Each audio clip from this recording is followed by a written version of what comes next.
أعوذ بالله من الشيطان الرجيم. بسم الله الرحمن الرحيم.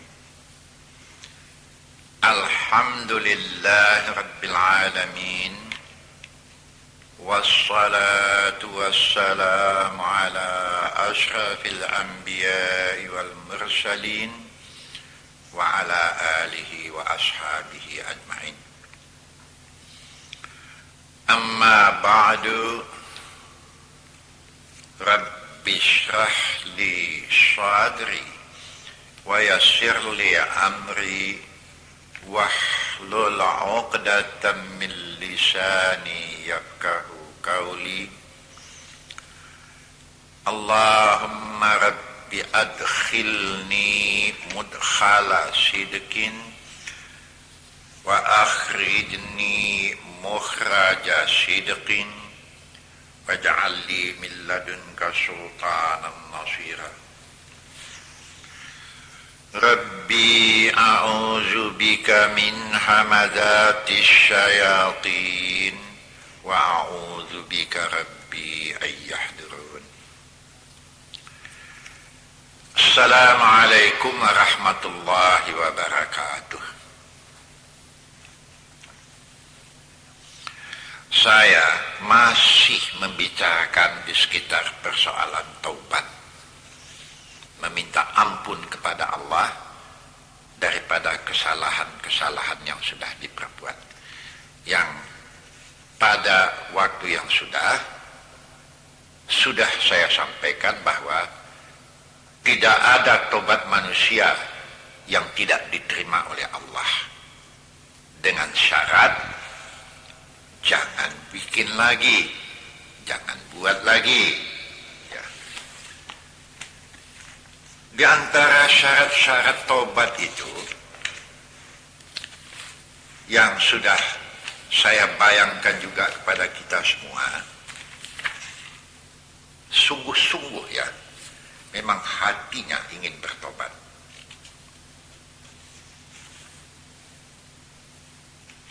Di antara syarat tobat itu dikatakan harus menghentikan maksiat yang dibuatnya. Di dalam surat Qaf dikatakan hafizin. Hafizin ini memelihara diri, jangan bikin lagi.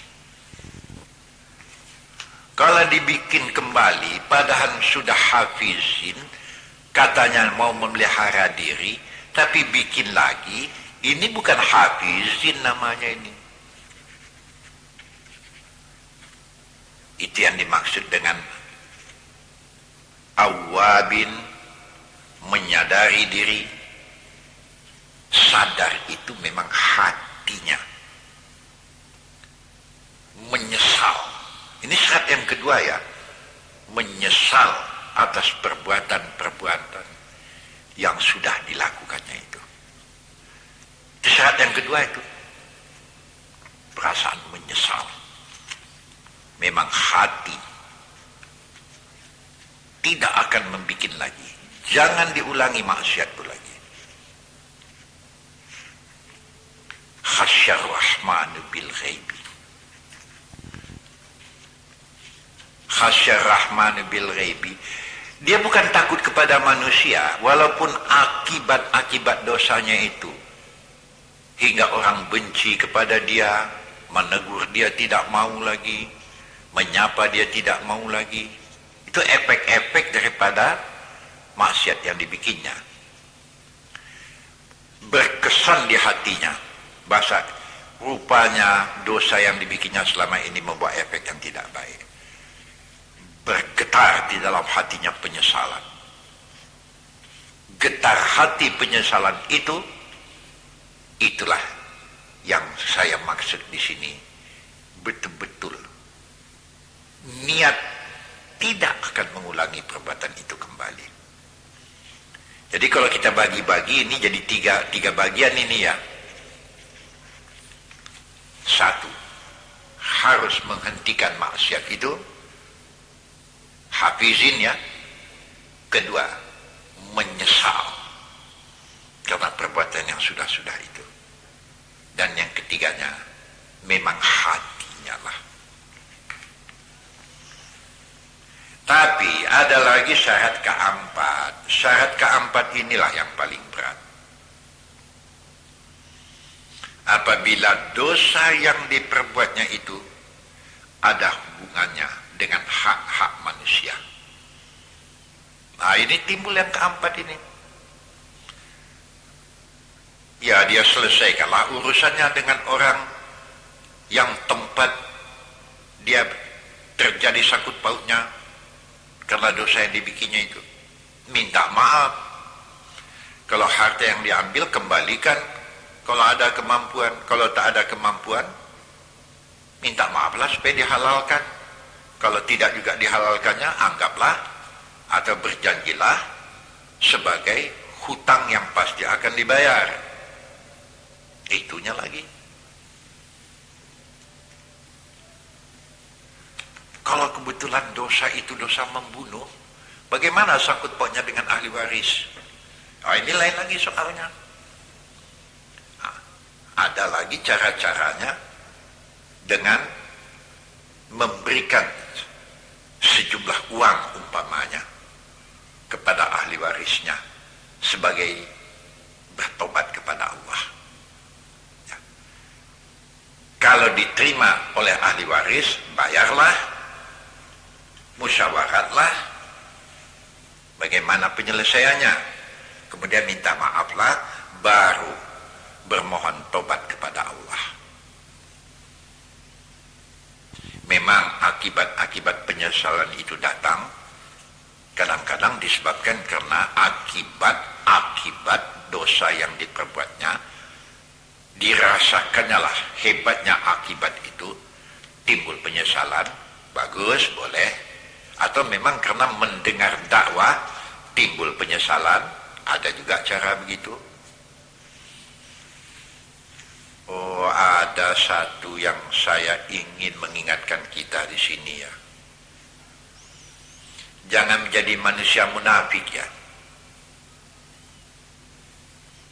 Di dalam Quran, di surat Al-Baqarah, disebutkan di sini beberapa watak-watak orang munafik. Coba perhatikan surat Al-Baqarah ayat yang ke-8, ini panjang ini ya, ke-9, begitu beruntun sampai kepada ayat yang ke-17, bahkan sampai kepada ayat yang ke-18-19 lagi. Tidak mungkin saya bacakan semua ayat ini ya, ini menerangkan watak-watak munafik. Jadi jangan taubat munafik. Itu yang saya maksud di sini. Ya. Tiba terdesak minta maaf, lepas terdesak bikin lagi. Jangan. Di muka orang mengaku beriman, tapi perbuatannya bikin tingkah juga terus. Ini taubat macam ini tidak dapat diterima. Yang berpangkal dari ayat yang ke-8 dari surat Al-Baqarah yang mengatakan wa minan nasi may yaqulu amanna billahi wa bil yaumil akhir wa ma hum bimu'minin. Ada sebagian manusia yang mengatakan, oh saya ini beriman dengan Allah dan hari yang akhir. Tiba terdesak ya, wa ma hum bimu'minin. Padahal sesudah lepas derdesaknya menjadi kenyataan kembali bahasa mereka bukan orang yang beriman. Ya. Itu yang disebut pada ayat berikutnya, yukhadi'unallah. Ini orang yang macam ini seolah-olah mau menipu Allah. Walladzina amanu, menipu orang yang beriman. Tapi di ayat itu dikatakan sebetulnya mereka menipu diri sendiri. Wa ma yakhda'una illa anfusahum. Orang ini menipu diri sendiri. Wa ma yash'urun. Tapi mereka tidak mau mengerti, tidak mau tahu, tidak mau sadar. Ini orang macam ini punya penyakit, ya, penyakit jiwa sebetulnya ini. Orang macam ini sudah dapat penyakit jiwa ini. Itu yang disebut pada ayat yang berikutnya, fi qulubihim maradun. Ini kalau tidak cepat disadarinya, tidak cepat dihentikannya, ini bertambah parah nanti nih. Pembohong. Sudah jelas bikin kerusuhan di muka bumi, masih juga mengaku bikin baik. Padahal sudah terang membikin kejahatan. Dan dianggapnya orang yang beriman itu orang bodoh. Tapi apabila kena dia, diakuinya pula betul orang beriman orang baik. Lepas dari itu bikin lagi. Mereka telah memperolok-olokkan Allah. Mereka telah dipermainkan oleh kedurhakaannya kepada Allah. Ini di Quran kita jumpai. Seperti Abdullah bin Ubay. Itu Abdullah bin Ubay kan sahabat Nabi itu. Tapi sahabat lahirnya. Karena dipersahabatnya Nabi, dirapatinya Nabi. Karena di waktu itu kekuasaan sudah hebat di tangan Nabi dan kaum muslimin.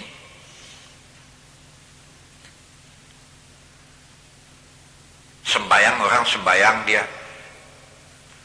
Wa idza qamu ila sholati qamu kusala. Tapi sebetulnya dia melakukan sembayang itu malas, ya, terpaksa. Dan ini perkara ini sudah pernah saya uraikan di ayat fawailul lil musallin alladzina hum an salatihim sahun. Celakalah bagi orang yang melakukan salatnya tapi sahun, lalai. Ini sudah pernah saya terangkan ini, takkan saya ulang lagi ini. Ini barangkali tidak disadari oleh sebahagian daripada orang mukmin. Dia kadang-kadang tidak munafik dia, ya. Memang bukan munafik dia. Tapi watak-watak munafik itu masih dibikinnya juga. Ini masuk dosa ini, jangan bilang tidak ini. Kadang-kadang perlu juga diterangkan apa-apa di antara dosa-dosa itu. Kalau macam zina, mencuri, rampok, ini sudah terang. Tapi ada dosa yang tersembunyi, yang tidak dia sadar. Melalaikan salat saja sudah dosa itu, ya. Kalau tak sembahyang sama sekali lebih parah lagi lah. Itu maka selalu saya nasihatkan. Kalau habis assalamualaikum, assalamualaikum, cobalah di antara doa yang ditujukan itu, mohon kepada Tuhan kalau dapat kelalaian dalam salat supaya diberi keampunan oleh Tuhan. Karena salat itu ada jaminannya. Apa jaminan dalam salat? Tanha anil fahsya'i wal munkar. Salat dapat membenteng seseorang dari pekerjaan-pekerjaan fahsya, dari pekerjaan-pekerjaan yang mungkar, dibentengnya kita itu. Ini orang yang kena-kena si Jundai, kena-kena polong. Ini sama sekali kan akibat daripada salat yang tidak terpelihara dengan baik. Yang akibatnya terpaksa pergi ke dukun. Makin ke dukun, makin parah. Jangan. Cobalah pelihara salat itu dengan baik. Kalau ini dipelihara dengan baik, tanha anil fahsya'i wal munkar, kamu akan tertindih dari pekerjaan-pekerjaan fahsya, pekerjaan-pekerjaan mungkar. Tertindih kita itu. Di bentengnya kita. Benteng yang ampuh.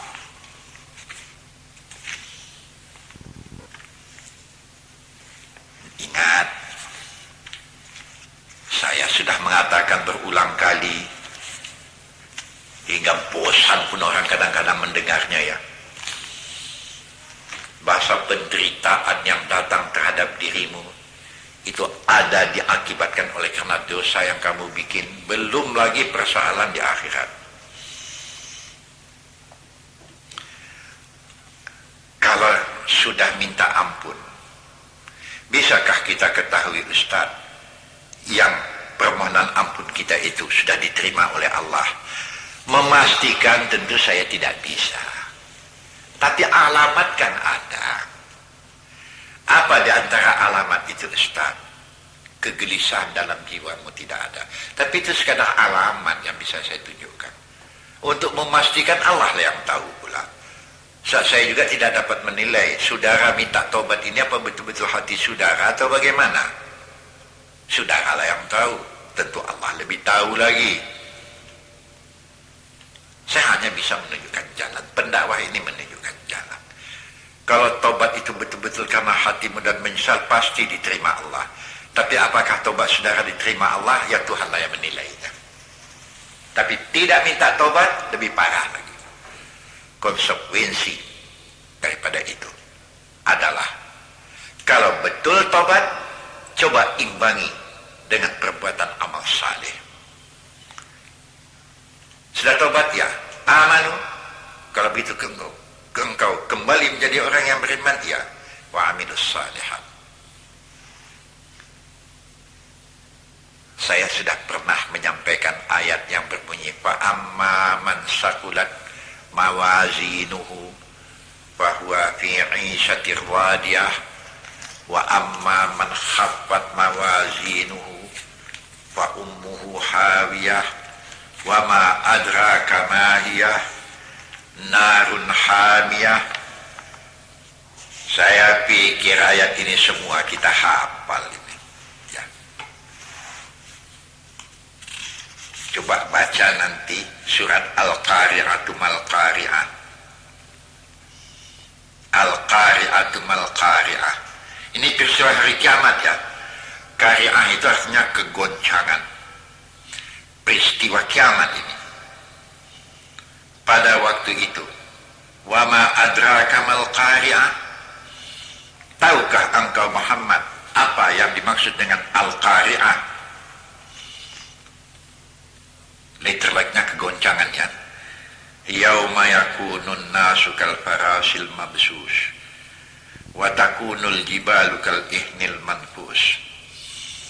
Pada hari terjadi peristiwa Al-Qari'ah itu, seluruh manusia, seluruh ya, jangan disangka bahasa orang yang sudah mati tidak mengalaminya. Seluruhnya, sejak Adam sampai kepada anak cucu, itu yang dimaksud dengan yauma yakunun nas. Pada hari itu seluruh manusia adalah di dalam keadaan seolah-olah farasil mabsus. Kan ada macam rama-rama yang ditiup angin berterbangan tak tentu-tentu kemana arah. Farasil mabsus ya. Ditiup angin, tak kemana mau pergi, terbang ke sana ditiup angin. Sedangkan gunung-gunung seperti kapas yang berterbangan. Watakunul jibal kal ihnil manfus. Nah, pada waktu itulah ayat berikutnya mengatakan, fa amma man sakulat mawazinu. Kalau kebetulan sudah tobat, kebetulan tidak diterima tobat, untuk memastikan, coba imbangi pekerjaan jahat itu dengan kebaikan. Imbangi. Nah, ayat inilah yang dimaksud. Ditimbang ya. Fa amma man sakulat mawazinu.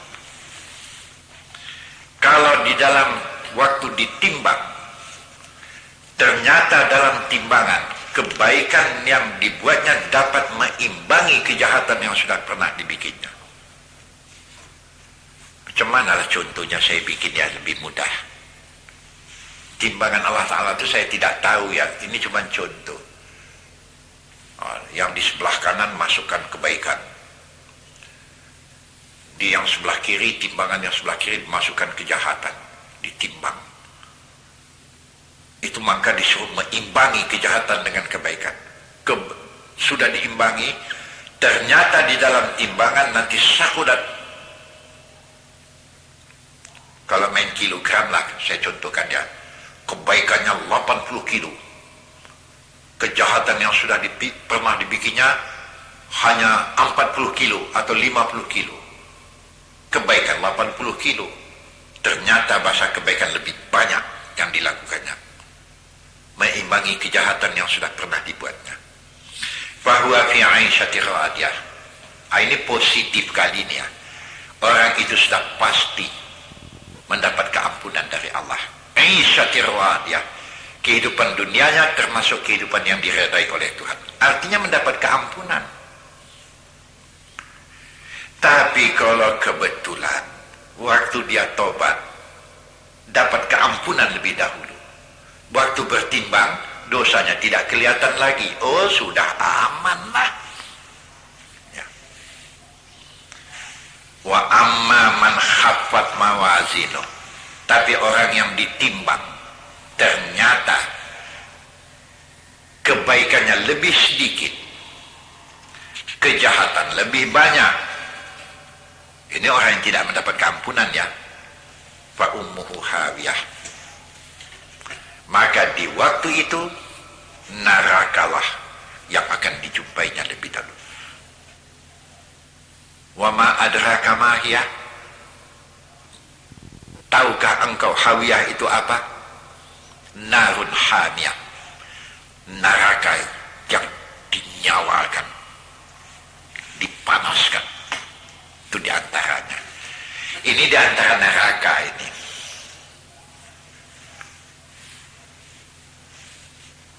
Ada satu lagi ya, saya agak jauh sedikit bicarakan ini ya. Itu macam iblis, di mana padahal dia mendoa langsung kepada Tuhan, jawabnya satu, karena tidak tobat. Kalau dia betul-betul tobat ke Tuhan, dapat keampunan dia, walaupun iblis dia. Ada iblis yang tobat ke Tuhan, yang saya ketahui enggak. Sudah begitu sombong pula, istakbara, man istakbara wa kana minal kafirin. Itu di surat Baqarah, kelanjutan cerita Adam tadi itu, yang sudah pernah saya bicarakan pada waktu di film yang sudah ya, di film yang pertama ya, yang di A itu. Neraka, orang takabur, neraka, kafara, langsung dikafirkan oleh Allah. Manis takbara kafara. Jadi hati-hati ya. Yang mengatakan manis takbara kafara itu siapa? Tuhan yang mengatakan ini. Lihatlah kembali yang pernah saya sampaikan, di mana disuruh sujud waktu Adam diciptakan, disuruh semua sujud termasuk iblis. Iblis tidak mau sujud. Kenapa tidak mau sujud? Lihat surat Al-Baqarah ayat yang ke-34. Aba, dia tidak mau sujud, wastakbara, karena sombong, angkuh, takabur, wa kana minal kafirin. Langsung dimasukkan dalam kategori orang kafir. Kan ngeri ini. Apa yang tak ngeri? Jadi kalau ditanya sama saya, orang sombong kafir, iya. Neraka, iya. Karena waktu ditanya oleh Tuhan kepada iblis, kenapa maka kau tidak mau sujud? Tadinya Tuhan belum marah lagi. Di sini salahnya ini. Dia menganggap bahasa dia lebih terhormat dari Adam.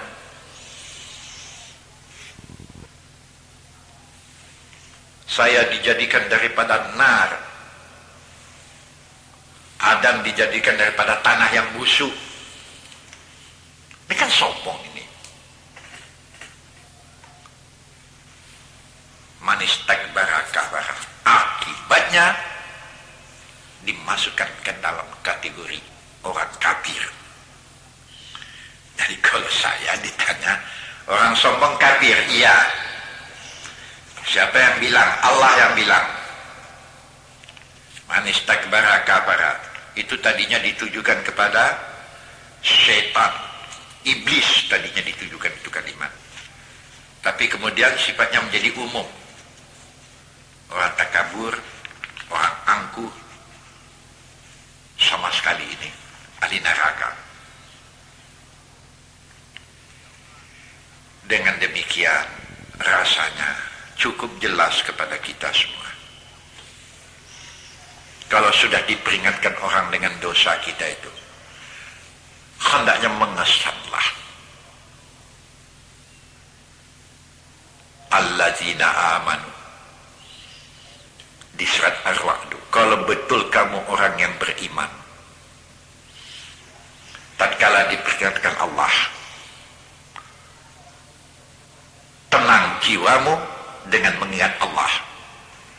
Mengingat Allah mententramkan hati. Tapi terimalah peringatan orang, jangan tidak diterima. Alladzina yuqimuna salata. Dikerjakannya salat. Wa mimma razaqnahum yunfiqun. Kalau tadi tukang ngompas, kalau tadi tukang curi copet, tapi sekarang kebalikannya. Rezeki yang halal diinfakkannya. Di samping untuk makannya, dia berinfak. Ulaika humul mu'minuna haqqa. Itulah dia orang-orang mukmin yang benar. Lahum darajatun inda rabbihim. Mereka akan mendapat martabat dan darjat yang baik nanti di sisi Tuhan. Bukan itu saja. Wa maghfiratun. Dia akan mendapat keampunan dari Tuhan. Rizqun karim. Dan Allah akan memberikan rezeki. Rezeki yang terhormat. Ya, sampai di sini ya. Nanti kita sambung kembali. Assalamualaikum warahmatullahi wabarakatuh.